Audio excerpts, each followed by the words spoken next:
The mental health term personality disorder is getting used more frequently in general conversations these days. Many people wonder if they have one, and some people may have been told they have one, which may or may not be accurate. A personality disorder is defined by the Diagnostic Manual of Mental Health Professionals as fundamentally an enduring pattern of inner experience or behavior that leads to clinically significant distress or impairment in social, occupational, or other important areas of functioning. There's more there to than that. But having an enduring pattern usually means these problems will repeat and repeat for the person without significant change over the person's lifetime, unless the person works hard at changing this enduring pattern.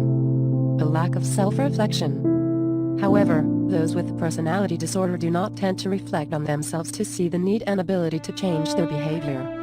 That's why they're stuck. They feel helpless, vulnerable, weak and like a victim in life, as if the universe was out to personally give them a hard time. Many people with personality disorders appear to have high conflict personalities, which means they have specific targets of blame, who they mistakenly hold responsible for all their problems, such as their spouses, children, parents, neighbors, co-workers, bosses, employees, etc. By totally blaming others and truly lacking the ability to look at themselves, they continue their own behavior without changing. Therefore, their problems and conflicts continue or increase. All of their potential reflective energy goes into attacking their targets, who are often the people closest to them, and defending their own behavior against all criticism or even helpful suggestions. They may go from one relationship to another, one job to another, or can't even work because of such a debilitating disorder. They often have few friends, but don't understand why. They don't try to change anything about themselves, which is the fundamental nature of a personality disorder. These two simple questions will help you consider whether or not you have such a disorder. Question number 1, what's my part in this problem? If you can seriously ask yourself this question, it is a very good sign. This means that you are willing to take a hard look at what your part might be in a conflict with someone else, or simply in blocking your own progress toward a personal goal. People with personality disorders tend to be unable to seriously look at themselves and their part in any problem. This doesn't mean that you are primarily responsible for a problem, but that you realize that you may have a part in it. For example, in a divorce from someone who is abusive, you may realize that their behavior was the primary cause of the relationship problems. However, you also might find that your choice of partner was your part. By realizing this, you can examine what attracted you to this person in the first place and take responsibility for considering ways to pick a better partner in the future.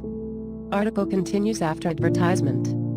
In another situation, you may have loaned a friend money and they disappeared with it. Were there warning signs you missed? Should you have gotten some collateral to hold on to before lending the money? Maybe you shouldn't lend money at all. Even though you're not responsible for their behavior, you may find that there was a part you played in the overall situation, however small. Likewise at work, in advancing your career, in communicating with co-workers, it helps to regularly ask yourself this question, what's my part in this problem? Question number 2, what can I do different next time? This follows directly from the first question. Once you recognize that you had control over some aspect of a problem, however small, you can plan how to avoid or manage it in the future. Changing your own behavior is often key to improving the situation you're in. This is what people with personality disorders rarely do. They put all of their energy into feeling helpless, or trying to get others to change, rather than trying something different themselves. They may go into a rage, avoid the situation, take a passive-aggressive approach, or try distraction. But it's always something or someone else's fault, so they don't put any energy into changing their own enduring pattern. Some people have traits of a personality disorder, but still have some ability to self-reflect and some ability to change. They can benefit from asking themselves these two questions on a more regular basis. Conclusion: if you can ask yourself, what's my part in this problem? What can I do different next time? And then act on those questions to make a change, you are much less likely to have a personality disorder. And if you do have a personality disorder, you can start asking yourself these two questions, as well as seeking the assistance of a knowledgeable therapist. It is possible that with appropriate therapy, you can emerge from this diagnosis and begin to have a more productive and satisfying life.